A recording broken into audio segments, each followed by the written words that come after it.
Lunchtime? I remember walking out of Arby's Daily. Yeah. No, it's supper time. Supper. We don't have dinner now, it's supper. Are we missing? How many people are we missing? Dr. Richard. Okay, so we are doing our presentation on precepting. So how many of you have seen either the one that we did in January or the GIMSA conference presentation? Okay, cool. So it is pretty much the same presentation, but you'll still get credit for being here. So you're welcome. All right, so I am Shannon Masig. I'm the Region 3 Training Coordinator. And this is a little bit about me and my specialties, just in case you wanted to reach out to me for any questions that you might have. Private EMS academies are my thing, as well as high school EMS programs. I did a high school EMT EMR program for 4 years in Columbus, established that program for them. And then also technology in the classroom. I like doing the interactive games, the digital and the non-digital games as well. And then my favorite levels to teach are EMR and EMT, because that's where I'm comfortable teaching. Jenny, you guys know Jenny Weatherby. Her specialties are 5-day CMS programs. She's in Region 7, training coordinator for Region 7. She also has been involved in FTO programs, getting those started, and then her test-taking strategies, which I'm sure a lot of you have heard of that as well. And then her clinical and field communication technology is one of the things that she specializes in. She had a SharePoint that was created when she was at Coweta County that was really successful for being able to transmit data from the field, from clinical sites back to her in real time. So if you have questions about something like that, she will be able to assist you with that. And then her favorite course levels are AEMT and paramedic. So we really complement each other in that aspect. So what's the point of today's presentation? Today we really want to talk to you guys about doing a self-assessment of your program's relationship with your clinical sites and your preceptors, okay? So I'm not necessarily giving you new information during this presentation. I really want you to dig down deep and think about your current relationship with your clinical sites and your preceptors and how we can make those relationships stronger or build new ones. Here are your objectives. I'm not going to read those because you guys can read them. If you want a copy of this PowerPoint, we'll be happy to send it to you, okay? All right, so participation. This is the end of the day, and I'm so glad. Usually I go first thing in the morning, so this is different for me. So end of the day, there are red and green cards on your desk that were waiting for you. You will need these red and green cards to answer yes and no questions. So on the green card, there is a word. Please become familiar with the word on your green card. You got red and green cards? Who sits behind you? Oh, that's supposed to be bad. Okay, Jenny can give you some. All right, if you do not have red and green cards, please let Jenny know. She will bring you red and green cards. Okay, so each green card has a word. So let's do it. I have 2 words on my green card. You have 2 words. Okay, well some of them are like short phrases, maybe. Okay. The first thing we're going to talk about are preceptors educators? So do you think, yes or no, are preceptors educators? Okay, got a lot of yes, I got 1 no, I love it. Okay, so let's talk about preceptors being educators. Green card, who has apples? Apples on your green card. Nobody has apples? You have apples. Okay, your question is, in your opinion, how would a provider who is a preceptor differ from an educator? Well, I mean, formal education on how to be a teacher, different, you're not going to have any control of your life experiences or what has gotten into that role. And very likely the provider's impression will be from their job experience. Yes, I love that answer. I think that is even though it's opinion based, semantics, but that's a great answer. It's kind of what we're looking at is, as far as you said that the education of being an educator is not there for most preceptors, unless they teach in the classroom, right? But we are expecting to put our students with a preceptor, and they're supposed to know how to teach them the skills in the field, but they don't have the same training that we do to teach the students in the classroom, right? So we're going to talk about a little bit about that. This is a video, we tested it, it did not work, but the rest of them should. This is a National Registry podcast, and this lady right here, she's speaking about how preceptors are educators, and they are one of the vital parts of this little triangle that we have of classroom, lab, and clinical, and how they all go together. So when we go through this presentation, we're really going to look at, well, if preceptors are considered educators, then why are we not holding them to the same standard that us as educators are held to? Okay, so let's look at that. So our preceptors educators, so they should be held accountable and meeting expectations and standards comparable to instructors, and should have a desire to be a mentor. All right, so whether you consider them an educator or whether you consider them a mentor, either way, they need to have those characteristics where they're able to work with their students effectively, okay? And they should stay up to date with the continuing education and instructional strategies, just like an instructor would. Now, I'm going to tell you about how many of you have heard the preceptor training that we just put on training, the 2.5-hour preceptor training on training. Okay, perfect. So we'll talk about that here shortly, and I'll explain to you a little bit about like what is in that training if you already have not watched it.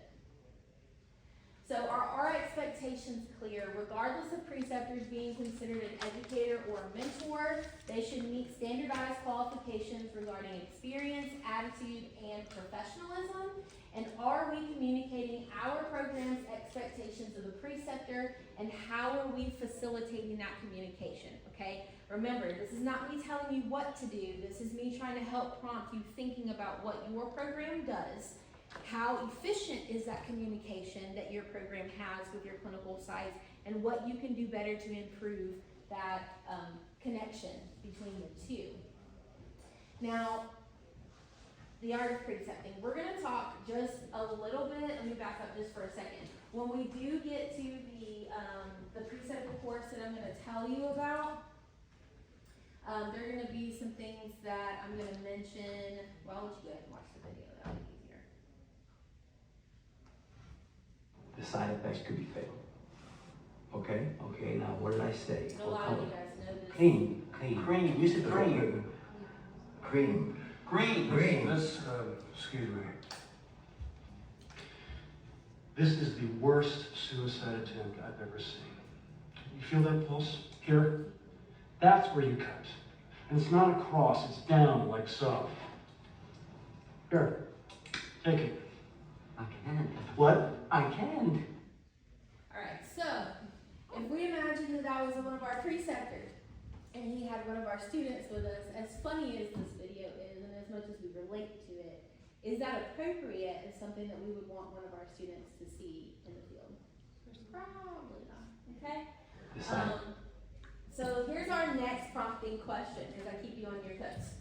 All EMS providers with 2 or more years of experience should be able to precept. If you have 2 or more years of experience, you should be able to precept. God knows. All right.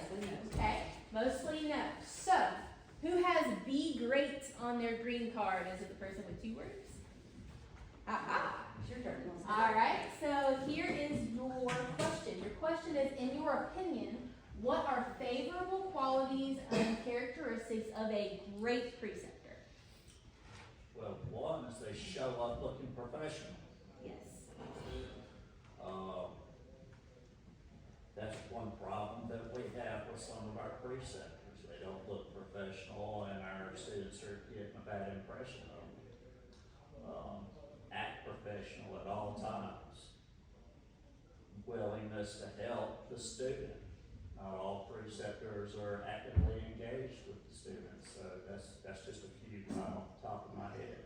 And I think those are great ones, and that's a lot of the things, thank you so much.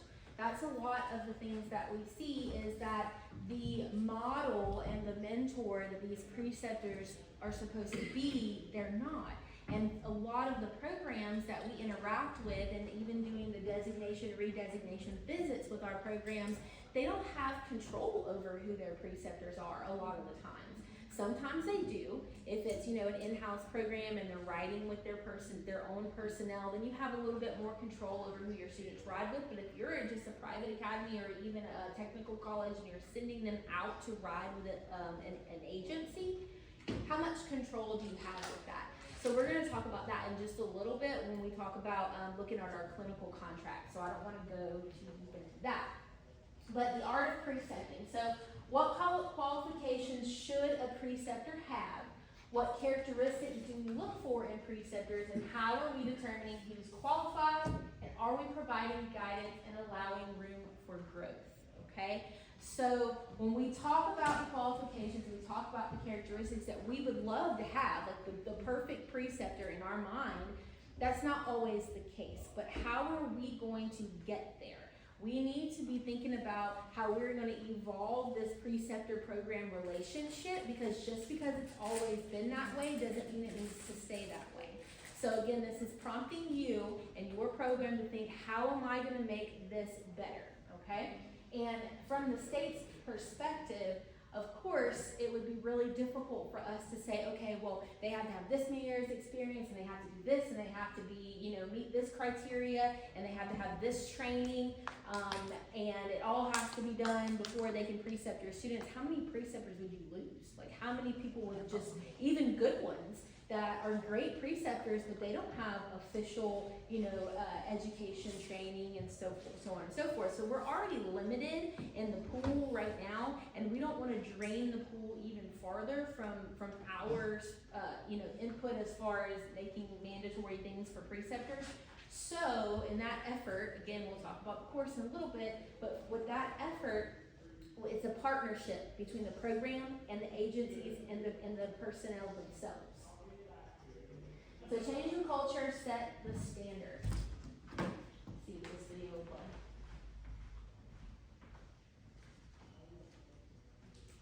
Now, you're not supposed to do this, but this how I do it. Now, you also not supposed to do this, but this how I do it. Nobody showed me this, but I'm telling you, okay? So don't tell nobody. This how I do it. All right, so the video prompted this question for me. Do you trust that your preceptors are upholding your expectations, or when your students get those with those preceptors, they say, oh, well, forget everything you talked about in class, this is how I do it, or this is how we do it on the truck, or this is how it really is. So do you think that, or do you trust that your preceptors are upholding your program's expectations for them? Yes or no? No, doesn't mean anything. No? Yes? There'll be a part of it in that, depending on the Okay. agency. And It does depend on where you send it. okay, and that's okay. So And the with that, people then that there's said yes,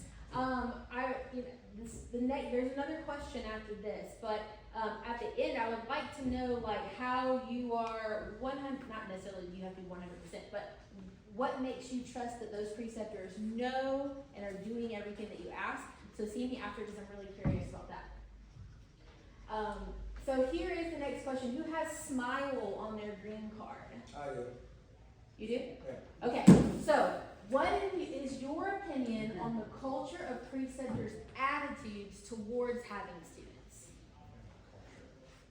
Well, I think some of them want to do the work, and some of them don't. And obviously, the wrong thing is put students with people who don't want students. Even though they could be the best paramedic and EMTs in the world, that doesn't mean they're going to be able to effectively transfer that training onto them. You know, because we've had some absolutely stellar paramedics, and the students come back and go, don't ever put me with that person again. Only just because they just don't have some, and with precepting, there has to be some sort of nurturing with that.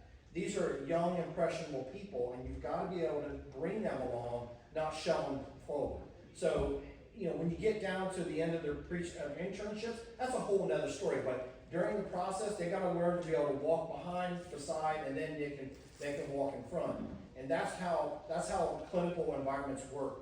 And if preceptors don't understand that concept, because sometimes they just think that, hey, you're here and you're doing everything. No, that's the wrong way to throw them in the wolves. So I think that the culture and the attitude of the preceptor absolutely has a really big impression on how students come back to class and how well they're have an impression of that particular agency as well. Yes, thank you so much for all of that, and I definitely agree. I have more. One of the, a lot of these things. I was cutting myself short. A lot of these topics I feel like hit so close to home that we could talk about them and go around the room and just talk and talk and talk as forever, because it really is the core of some of the issues that we have. And that's why those questions are in here, is because part of that self-assessment is saying, hey, we know this is a problem, but what are we doing with it? What are we doing to fix it, or at least try to make it a little bit better? Okay, so I also want to say inversely as well, you do have program and agencies that do a really good job, and that person will drive past the closest one to go to somewhere else, like any hospital or whatever, just because they don't like the culture. yes. Now, and it may not be the entire organization, so I don't want to paint people in a bad way, absolutely. because everyone's got either a negative or somebody they just don't click with. But, you can have bad, and somebody goes over them, climbs over to get somewhere else. So that other side is actually creating a very positive and a good learning environment. So just want to, not just everybody, but it's not, definitely. and I don't think it's everybody. I just think you do, as anywhere else, you have a bad 7-Eleven somewhere once in a while. And I can agree with that like every agency is gonna have the bad apples and they're gonna have the great ones. And it just depends, and it's unfortunate that students have to flip a coin to see who they're with that day. And sometimes it does change the trajectory of a student's career, because if they've been with a bad apple after bad apple after bad apple, they're getting a really nasty taste in their mouth for EMS when it didn't have to be that way. So I'm glad that you brought that up as well. So changing the culture and setting the standards. So we're thinking about, are our preceptors being a good role model? Are they encouraged, or you should be encouraging preceptors to be a positive mentor. So again, we're gonna talk still more later about the program's relationship with the agencies and the preceptors, and how we can start encouraging these preceptors to be mentors and to do better. And are you being a good mentor to your preceptors? Are we reaching out to them? Are we trying to offer them education? I keep skipping ahead in my presentation, but I will touch on that. Are we offering them education on how to be a better preceptor? Are we giving them credit, some type of credit hours, and doing a continuing education course for them and drawing them in to try to see a little bit of our world in the classroom, and hopefully be able to take that back with them when they are having a student ride with them for a clinical. And then encourage to stay up to date on education standards, because there's nothing worse than having outdated information on a truck. And I touch on during the 2-hour preceptor course on Train, I talk about that continuing education is more than just getting your 40 hours and being done, okay? If you're getting your 40 hours on some not named website that you pay money and then you can do them all in 20 hours instead of 40, then you're not doing it properly. Okay, we should be looking at getting continuing education to better ourselves and to better our ability to teach our students when they are with us. So, here's a sneak peek of it's 2.5 hours. It's a preceptor course on Train. They do get continuing education credit for it. You do not get instructor continuing ed for taking it. And I had a couple people ask me, they're like, hey, I took your course, but I didn't get instructor credit. You won't, okay? It is not about instructors, this is about preceptors, this is about our providers, so that you can get provider credit for it as of now. But these are the units that we talk about. We talk about understanding EMS programs, education programs. I go through and I explain to them how an EMS education program is set up. Who are all the people and their roles and responsibilities within that education program, who their contact person should be, their roles and responsibilities as a preceptor, student competency levels, and you'll see that in a little bit. We talk about the novice student versus it says expert student, but nobody's ever an expert student, right? But we're really referencing that day one EMT, never been on a clinical before ever in their life. or that paramedic student that's doing their capstone rides. That looks so different. Those are two completely different students, and we have to engage them differently during that clinical rotation. So if you're not aware of where your student is in their learning progress, you're not going to be able to engage them effectively. So we talk about that here, and then the clinical requirements and documentation. We talk about, say, hey, your students have to get a certain amount of contact hours, a certain amount of patient contacts, and a certain amount of, skills that they have to obtain for them to be successful during clinicals. And a lot of preceptors, they don't know. They're just like, yeah, okay, I'll sign wherever, whatever. So we go over that, and I show them where to find that documentation. I show them where on our website they can find the S&C documents. And then we also talk about communication and feedback. Because if you're not giving your students feedback or you're not giving it to them properly, you're not helping them at all. If every student that comes across on your truck and you spend the entire day with them and you have to rank them from 1 to 5, 5 being the best student they could have ever been, and they all get 5s every time, you're doing them no favors. None. I loved being a preceptor. Students hated riding with me at the end of the day because they're like, why do I never get a 5? You never get 5s. I'm like, I don't give 5s because you would have to thoroughly impress me, know exactly what you are doing, like be hands-on, help me work cardiac arrest, know every step before I be interpreting what I'm about to do before I do it for me to give you a 5. Okay? If you show up and you do what you're supposed to do and you are a great student and you knew what you should have known, you get a 3. You did what you were supposed to do, right? So when people say 5, 5, 5s and they're throwing them out there, like, don't do that. So we talk about that, about communication and feedback and how you should be able to assess these students and give them feedback as well. So also, conduct and expectations for both the preceptor and the student are in this training because sometimes our preceptors really don't know how to be around people, especially if we have younger students, and how to conduct themselves professionally. So this is just a reminder to them that some of the things that are appropriate to talk about in front of students and some of the things that are not appropriate to talk about in front of students. And then also what's appropriate for the student to talk about with you and what is appropriate for the student to be doing while they're with you. So we go over all of that, and then team leadership, team management, and then we do an evaluation and a wrap up. So yes? One thing that we've implemented this year is that in our students' clinical books, we put a QR code. Mm-hmm. So that preceptor will scan that QR code before the student leaves, and we get honest feedback on our students. Our students will see that. Yes, so that is perfect. Anonymously allowing your preceptors to give feedback is what you want. One of the things that I really struggled with as far as not having the ability to have technology at one point in time when I was teaching, to get that feedback digitally or to get that feedback anonymously, I would send envelopes and I would tell my students, like, they have to seal this envelope, they have to sign their name on it, on the back, over the flap, and you bring it back to me, and if it's open, we're gonna have problems. Because I wanted that preceptor to feel like they could have that space to say, hey, this happened or this didn't happen, or they can even call me. Like, I don't mind if you have an issue with a student, call me. Let me know what happened. But we have to have that open line of communication with our preceptors to get there and to get that feedback from them. We got tired of our preceptors trying to be their best friend. Yes, and that is one of the things that we talk about in preceptor conduct. We go into all kinds of stuff. We go into, like, you should not be precepting your boyfriend or girlfriend. You should not be precepting someone that was at one point in time your superior or, supervisor at a different company, and now they're going to paramedic school and now they're with you. Like, it's a whole, a lot of things that is a conflict of interest that we don't want them to be engaged in that could get someone into trouble.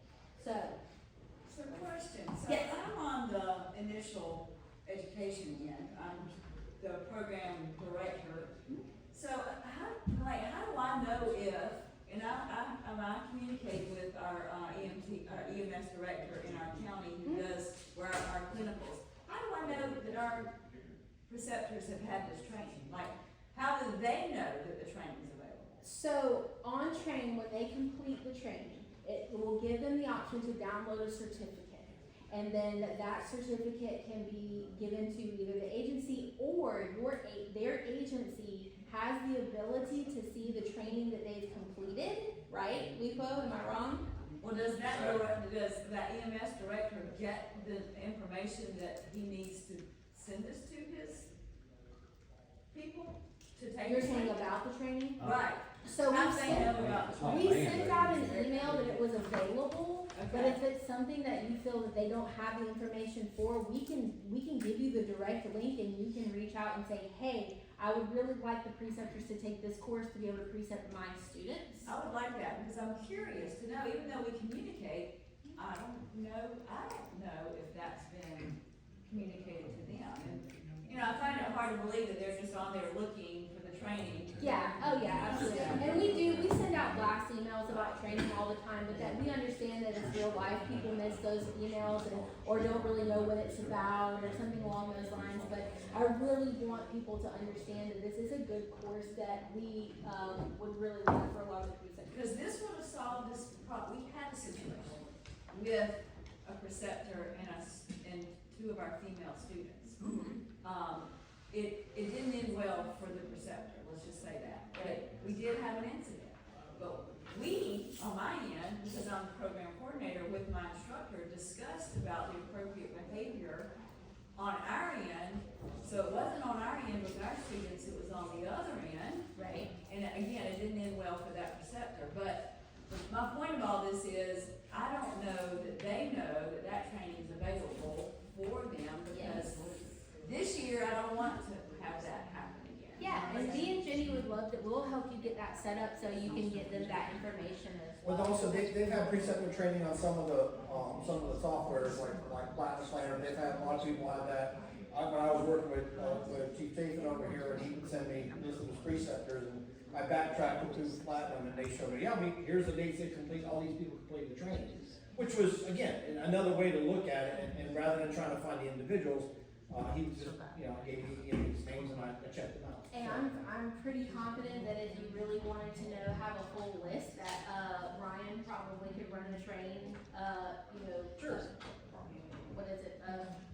Report writer, report for that, and then let you know who all is. He did say that. Can they do that preceptor course and training? How often can they do that preceptor? As of right now, if you take it, it will reset itself in 2 years when you're eligible to take it again for credit. But you can take it as many times as you want without getting extra credit for that.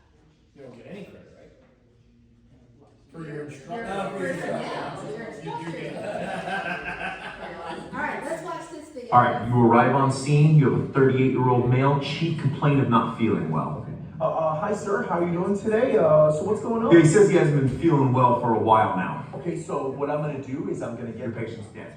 Wait, what? He's dead? Your patient had a 3-foot katana sword sticking out of his back that you failed to find during your initial assessment. Oh, come on. How am I supposed to find that? Also, you're dead. Wait, I'm dead? Yep, there was a second victim in the house who's been huffing paint in a vacuum-sealed room for the last 2 days, and he stabbed you for the highlighter that you had in your pocket. What? I'll tell you what, new scenario. You arrive on scene, patient's in full respiratory arrest. Okay, he's in respiratory arrest. I'm gonna go ahead and grab my airway bag and intubate him. You can't intubate him, there's an octopus on his face. Okay, I'm gonna pull the octopus The off. octopus has been trained in the art of anti-pulling. You can't get him off. I'm gonna get my scalpel. Make my scalpel. I'm gonna cut it off. You can't get the scalpel out. Your partner has glued the airway bag shut. It doesn't matter. What are you gonna do? Alright, so both instructors and preceptors, there are a few of them we know that are like this, right? They just make it impossible. Like, it doesn't matter what the student does, they can't get it right. They're just never going to be happy with any of the answers that they give or anything like that, okay? So this is just a little funny All right, for us to look at. So here's another question, wake you guys up a little bit. Do you think your preceptor feels acknowledged for the job that they do? Not a pizza party, but truly acknowledged. And give me a yes or no with your green card. Lots of no's, a little bit of both. Okay, all right, perfect. Now the next question, I need mountains. Who's got mountains on their green card? Mountains. All right, so in your opinion, as a preceptor, what would make you feel like you were supported by a program if you were a preceptor? One thing we've talked about is that our students would give feedback on the preceptor. Yes. anonymous, clearly. I think that's one of them. I think maybe, you know, if we reported to the EMS director, you know, how good they're doing, whatever.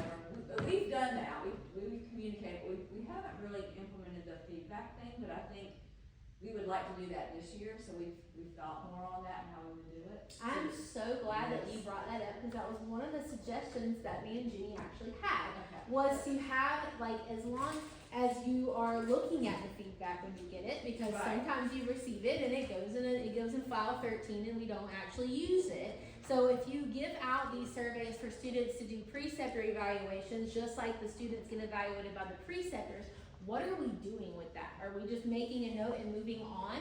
Are we sending emails to supervisors, chiefs, upper level management and saying, hey, our students think this guy is phenomenal? And then when, maybe at the end of a cohort or even at the end of a full calendar year, you can send an acknowledgement to that preceptor and CC their superior and say, this preceptor has precepted 14, or if you have a small program, or 45 if you have a large program, of our students, and they really did a great job, and all these students spoke highly of this preceptor. Give them something, because we all say, we don't do EMS for the money, right? That's what we're all trained to say. Did I do that right? Okay. So the acknowledgement, the feeling of being that they have provided a service is sometimes enough to keep them going just a little bit more when we talk about precepting our students and feeling valued. So preceptors should feel like leaders, but not have a power trip. Like this guy, we should make precepting a privilege. And I say that because just because you've had 2 years experience, just because you're a fantastic paramedic, just because you're all these great things, it should be a privilege to be able to precept my students. You have to have a good attitude, not just be a great paramedic, right? So, and again, that is hard for some places, and I understand that. But this is speaking from like small academies and high school programs all the way up to large, you know, these Metro Atlanta and Grady and Emory and all my programs up in Atlanta. They have lots and lots of students, and they have lots and lots of preceptors. They have, you believe it or not, they say that they struggle with the same thing, but I think that they don't struggle as hard as some of these smaller communities do. They just don't realize it.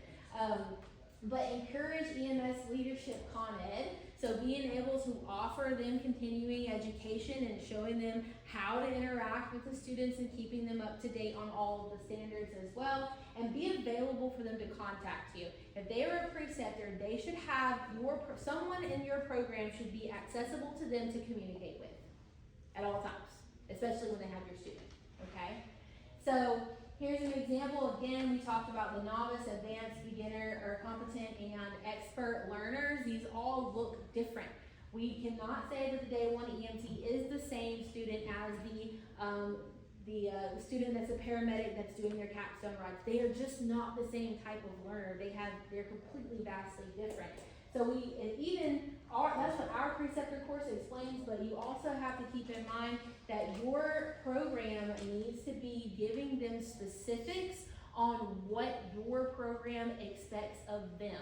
So we did the hard work for you by putting together this preceptor course, because every program has to have some sort of preceptor training. That is a rule, okay? You have to have some sort of preceptor training. But we did the hard work and got down to the nitty-gritty. Now all you have to do is come behind us, whether it's 30 minutes, whether it's an email, whether it's a booklet, it doesn't matter. You have to tell your preceptors how you want your stuff done, okay? That leads us into to give them tools. You give it yet? Yeah, I'm actually giving them the last file right now. Giving the last file. There you go. What? You said to give them 3 milligrams of epinephrine, so I gave them 3 milligrams. I said Point. You said 3. .3. Oh no. I feel alive. Just calm down. I think we should go for a run. You want to go for a run? I think we're gonna go run. We're gonna run. We're not gonna go for a run. We're gonna just calm down, take some deep breaths, and we're gonna go get you checked out. I can see right through you. This guy's freaking me out. What's his heart rate? 235. Fantastic. Time to run. Oh, fast. I'll go get him. Do that. Alright, so, this leads us into our next topic, which is going to be, do you use paper, clinical copy, or clinical notebooks and PCRs? This is not to judge anyone, I'm genuinely curious. Do you still send out paper versus digital with QR codes and such to record your students' clinicals, their contacts, and that conversation, evaluations and stuff? Show me red or green. Okay, both. Both. Anybody solely paper? Not anymore? Oh, okay. Alright, so, I'm looking at my time. Alright, cool, we're still good. So, who's got the green card telephone? That's me. Okay, your question is, in your opinion, do you feel communication technology is valuable? Yes. Okay? Why? You didn't ask me why. Oh.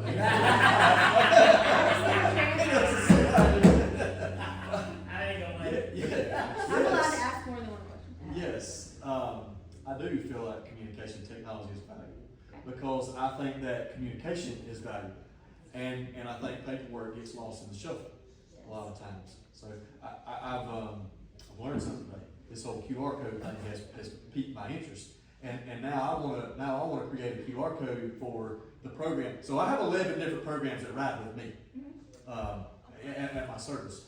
So I want to create a QR code to give to these people so that I can get some feedback, because I can't effectively communicate with 11 different instructors.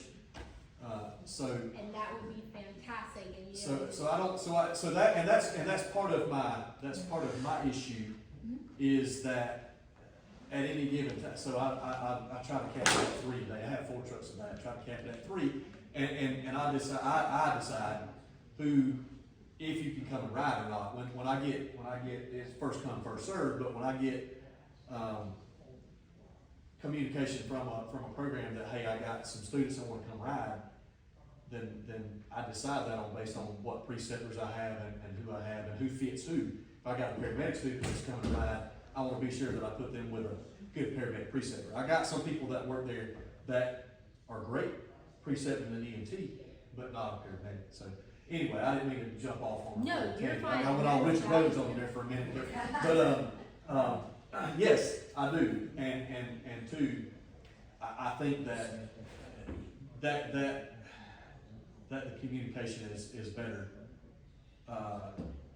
electronically, because there's a record of it and it's here. I'll be honest with you, if it wasn't for my email and my text messages and things and going back through them and going, oh my gosh, I missed that. As opposed to that stack of papers on the corner of my desk that I've been piling up for months. I don't go through that stack of papers very often. So, and you can't look at that stack of paper and say, find. Yeah, exactly. Find Sam's paper. Control F. Right. And I'm so glad that we're down here and not in Region 3, because they know that me as their training coordinator, they have to continuously come back and remind me. I'm like, please feel free to circle back to any of the conversation we have, because I have so much going on. Like, I don't intentionally ignore you guys, you guys remind me. So, yes, I love the part where you said that not only is communication technology valuable, but communication is valuable. So really, I wanted to get to the point that it doesn't matter how you do it and what's best for your program, but there has to be communication. And when we first did this, I feel like back in January, when I asked, well, how many people still do paper PCRs and paper communication, a lot of people were a little embarrassed to be like, well, I do. And I'm like, that's okay. You're communicating. Like, if that's what's best for you and that's the best you can do right now, it's better than nothing. But we do need to start moving to a more efficient way to communicate. And QR codes, you create a Microsoft form, you put all your questions in there, you create that QR code, you send it out to your programs, and they can answer that survey for you, and you have it all in one place. So, live data. Yeah, and that's perfect. You don't have Microsoft Google Forms, doesn't So you got Google Drive, SharePoint, QR codes, anything you want. Microsoft, Google, doesn't matter. It doesn't matter. It all serves the same purpose, all does the same thing, okay? So, offering or explore digital tracking if you don't already. Collaborate with others in your area and just ask, how do you guys do this with clinicals? How are you tracking this? How are you tracking that? I feel like there is a lot of gatekeepers in this community for some reason, and I don't understand why people wanna gatekeep so hard. Like, they just wanna do all these things, and they wanna be the best program, and they wanna just keep it all of themselves. Why? You're not helping the bigger picture. You're not helping the general growth of EMS. So if you know how to do something, or have a system figured out, share it. Share it with somebody else. It's okay, we'll give you credit eventually one day, but right now just share it, okay? So offering continuing education keeps them updating, whether it's program-specific clinical criteria, going back over the national clinical guidelines with them so they know what you're teaching in the classroom. I was in a meeting while Richard was talking, but I'm sure he talked a lot about national clinical guidelines and making sure that you stay up to date on those. Yes, so I had already kind of known that was coming, but I need to listen to it. And then also updating them on our clinical requirements, because you never know, with Richard Rhodes, it might change in another year what we require from him.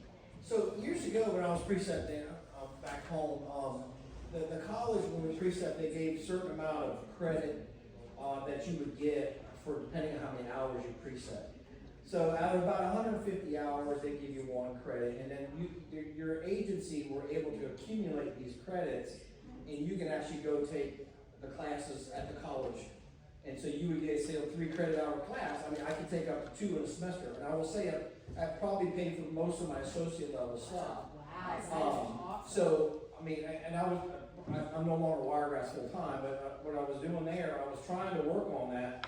And I know in the tech colleges here, it's very difficult to give anything for free. But that was just one idea. If somebody has an ability, or as a tech college, I will listen, is that preceptors sometimes, give them a class. It only paid the tuition. So it didn't pay any fees, it didn't pay any books or anything like that, but at least, at the tech fee, I think it was $106 a credit hour now on the tech side. So a few $100, it gives them a free class. And if that helps them, to go to school, I mean, and I think it was, like I said, 150 hours of preceptor time gave you 1 credit, so, 450 hours you get 3 credit hour class. You're not getting paid anyway, unless your agency did, but there's a fringe on the other side. Yes. So I was taking like 2 classes a semester, and basically the classes are credit hour and free. I just had to pay for everything else. But again, there's open incentives and opportunities, and if you do that, sometimes you kind of try to sell to your presidents and stuff and say, hey, if they get 1 free, they may buy another one. You never know. So and you're getting the fees that go along with it. They wanted to pay for that stuff. So just an idea. I mean, CE is great too. I think there's plenty of CE everywhere. You just gotta go do it. Most agencies are also providing, but anyway, that's another idea that it's been known, as far as I know, it's still going on down home. But I did a lot of associate. This was back in the late '90s, early 2000s. I did a lot of associate level classes just for free. That is fantastic. I knew nothing about that, so that is actually pretty awesome. And that is something that, again, like, just share with as many people as you can, and then maybe somewhere, someday, somebody is like, you know what, I'm gonna go and I'm gonna talk to all the colleges, and we're gonna see how many we can get and jump on board with what we got going on, because you never know who's in the room. So, well, I mean, I'm sure you all know each other, but you know what I mean. So share that anytime, any chance that you get. So our preceptors should have program-specific orientations. This is what we were talking about earlier, that even though I did the bulk of the work for you, created this, yeah, you get to listen to me for sure, and recorded it, put it on training, but we still need you to have some type of orientation for your preceptors. Again, whether it's an email, on paper, in a pamphlet, or you sit them down, go to one of their trainings and pop in for 20, 30 minutes. You want an overview of the expected outcomes per level for your program, because just because the state minimum states this does not mean that your program doesn't require more, because some programs do. So let them know what your expected outcomes are, discuss professionalism with them, your expectations of it, feedback loop training. Again, you don't have to necessarily reiterate all of these things for them down here, but you at least want to make sure that they know what documentation they have to fill out and send back to you, or whatever QR code they need to scan, or whatever student evaluation that they need to complete. And please, please, please reiterate to them that their signature is their signature. I don't know how many times I said that during the preceptor training, but I need people to understand that it's telling a student, well, just go ahead and sign it for me. I knew you were here. Put down your hours and whatever. Sign it for me. That is unacceptable. That is forgery. You can get in a lot of trouble with our office and beyond for signing someone else's name. So make sure they understand that that is not acceptable. And the reason I'm so passionate about it is because we see it a lot. And we're tired of doing investigations. That's too much information. So, assisting seasoned medics understanding the new generation as well, because you know a lot of these up and comings are a little challenging. One of the ways we minimize that is having them put their registry number on the form, so the student's not going to know what their number is. Or if you have them put their registry number, their preceptor code or instructor code, it's a way to minimize that because the student's not going to know. Yeah, as long as they can keep it a secret, because you know, If it's in a book, and it's already yeah. been signed off a couple times, they know exactly what it says. Circle right back to Ours is me. all digital. Oh, yeah. or even if again conflicts of interest, right? They're buddy with that preceptor, and they send them and say, hey, just go ahead and sign off for me. Here's my stuff. Oh, no, that doesn't happen. Never, not- never. Let me tell you, one of the things that I do very well for this office is poke holes in all of the stuff that could go wrong, because I'm like that ex-con that now works for the CIA. Like if there's a way to cheat, I'm gonna find it for you. Because I used to be that person. I'm not anymore, but I used to be that person. I used to find any way, possible way, the easiest way to get to point A to point B. That was me. And so now I'm like, well, if you did this, this is what they're gonna do. If you do this, this is what they're gonna do. And they're like, why do you even think that way? And I'm like, you're welcome.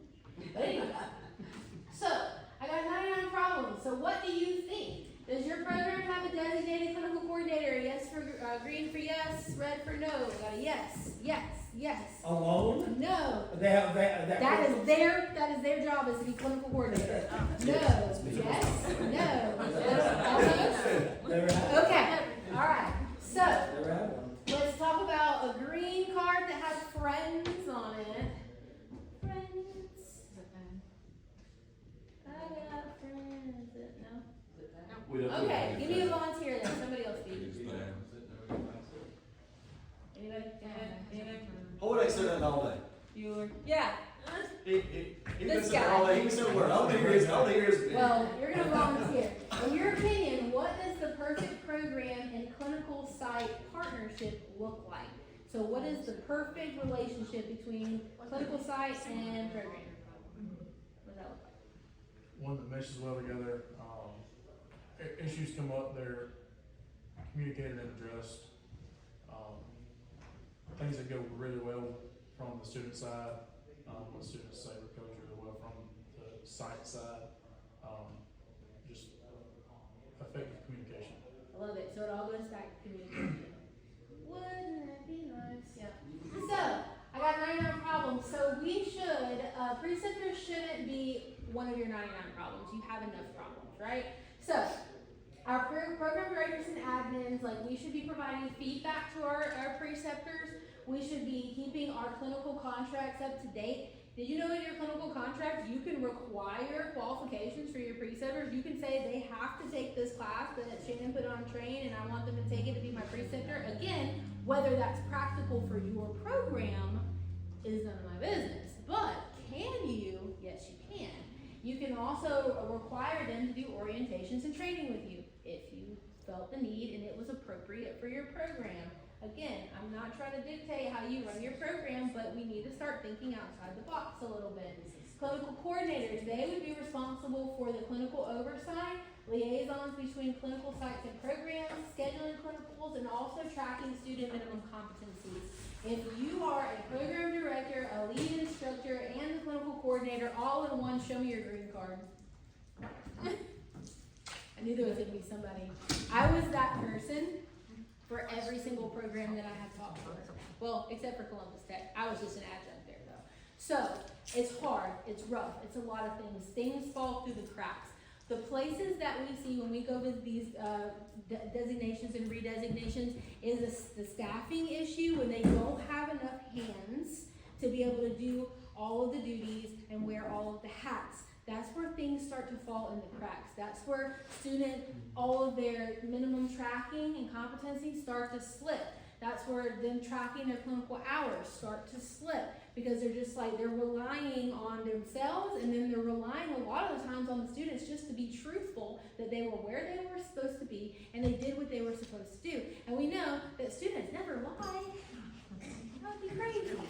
Okay? So, if it is available to you, or if it's something that you feel like your program really needs as a designated clinical coordinator, when we come and visit you, when we do the redesignation, we are there to help you. We are there to be your friend. We are there to help give you and be able to be the voice for you to your sponsors and your senior leadership to say, hey, this is one of the things that we think, and we'll put it in a letter and we'll send it to you. And we'll say, this is one of the things that we think this program would really benefit from.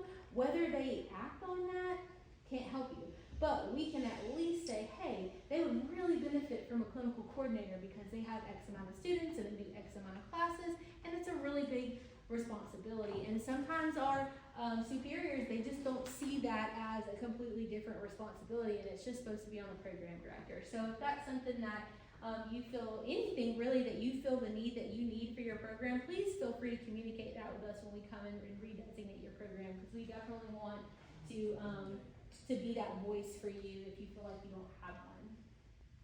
So we didn't learn. We didn't learn from last time. We didn't. So, we didn't learn. Comprehension, comprehension, comprehension. All right, so we have about 7 minutes left. I'm really not sure exactly how many slides I have, but are students part of the problem causing preceptor burnout? Yes or no? Are students part of the problem? It's hard to say. Yes, yes. Okay, a little bit of both. So who has the card with bear on it? Bear, all right. So in your opinion, what reasons may a preceptor have to not want to precept a student? They may come in and get the channel changer, sit in the easy boy, take a nap. They may report to the service and not be professionally dressed. They may not know why they're there. They may arrive late. They may not pay attention to the call and get left on a scene. Get left at the hospital. Just a lot of different reasons. Thank you so much for sharing that. And I know that you were at Jensen and you remember my Taco Bell spiel when my student got left at Taco Bell and they called me and they were like, I don't know what happened, they left. And I was like, well, where were you? And they were like, I went to the bathroom and I had to go get them. Well, guess what? I didn't have a clinical coordinator to call to go get my student. I had to leave my students in class, go pick up another student that got left at Taco Bell, bring him back before he could even go get his car. So having that extra set of hands is helpful even in those situations, but yes, we want to make sure that our students know what's expected of them and how they should behave during a clinical, and make sure that we're doing a student clinical orientation. So how many of you do an orientation specifically for your students to get ready to go to clinicals? And when I say orientation, not tell them to read the handbook. How many do that? Okay, so you do a specific orientation for clinicals. We even have, a lot of times we would even have some, the agencies come in and provide their expectations before they come ride. Fantastic. Not every unit in the hospital, but Right. mainly the EMS agencies will come. And actually, the pediatric doctor's office, they would come in and talk to them, expect them, tell them what they should and should not be doing. That is fantastic. And that is something, again, I'm not telling you what you should and shouldn't do, but if it's available to your program, it's something that fits the needs of your program, you need to be doing these types of, well, you need to have a clinical orientation, but having people come in and talk to them about that, if it's something that's available to you, then take advantage of that.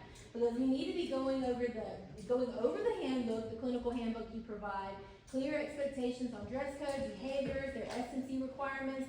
These students, during redesignation, we do a student interview, and how many times have I heard, and I wouldn't say super a lot, but there were a few, where we would say, well, did you know what you needed to complete before you went on the clinical to know where to check those boxes? And they were like, we had paperwork that we had to do, and we had to, we need to make that very clear of how many patient contacts they need, how many of each skill they need. They need to be very familiar, have a test on it, I don't care, they need to know before they go on clinical. And then you can also invite, where it says invite preceptors to attend, invite someone to come out and represent the agency, or even the preceptor preceptors themselves to come out and talk to the students, because it's much easier for a student walking into a space where they see a familiar face, and it helps them get, especially those lower level students, the EMTs and the EMRs, if they even ride at EMR level, but to be able to be comfortable there.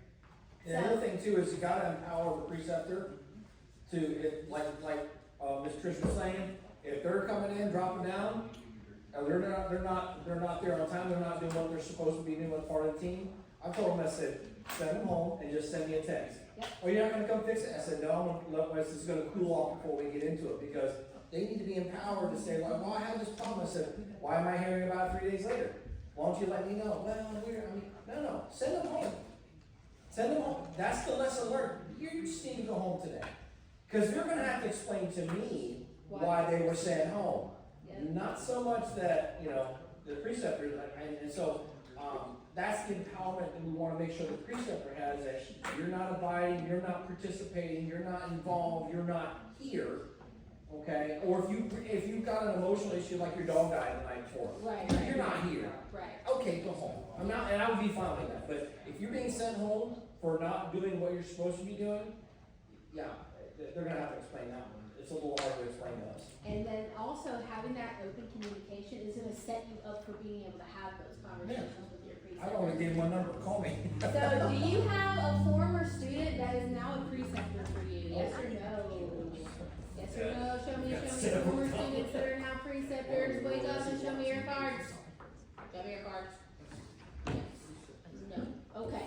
So this goes, we're gonna skip this because we are really actually out of time. But I wanna give Jenny a chance, because this is her favorite thing to talk about, so Jenny, don't go off the rails with it, but talk about the homegrown portion of this. Well, it's kind of hits home really hard here at Columbus Tech. How many of you is a direct descendant of Trish?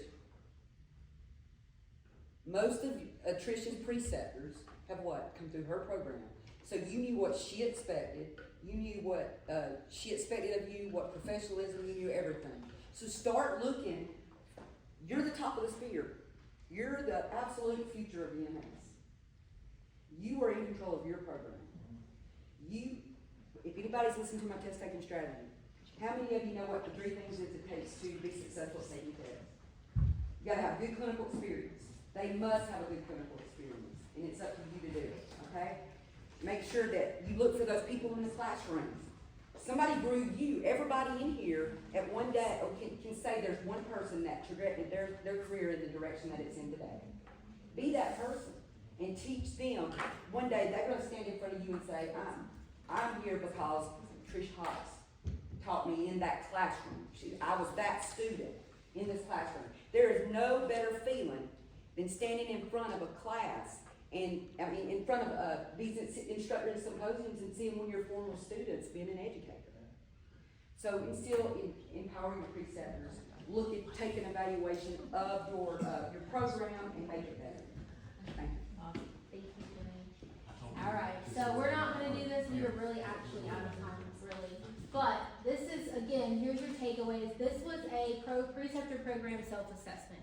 I hope you were able to reflect on your program, your relationship with your preceptors, your relationship with your agencies, your clinical sites, and be able to take a step back and say, what can I do differently to maybe my program look a little different next year than it is right now? And how can we improve? Definitely reach out to us if you have any questions, comments, or if you just want to even tell us that this was a horrible presentation and I hope that you never see us again. That's fine too. You can leave me a message on my voicemail.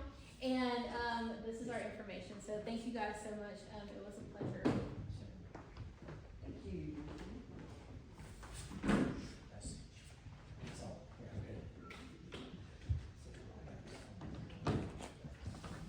This next slide, I think is. What is this? I've already took care of it.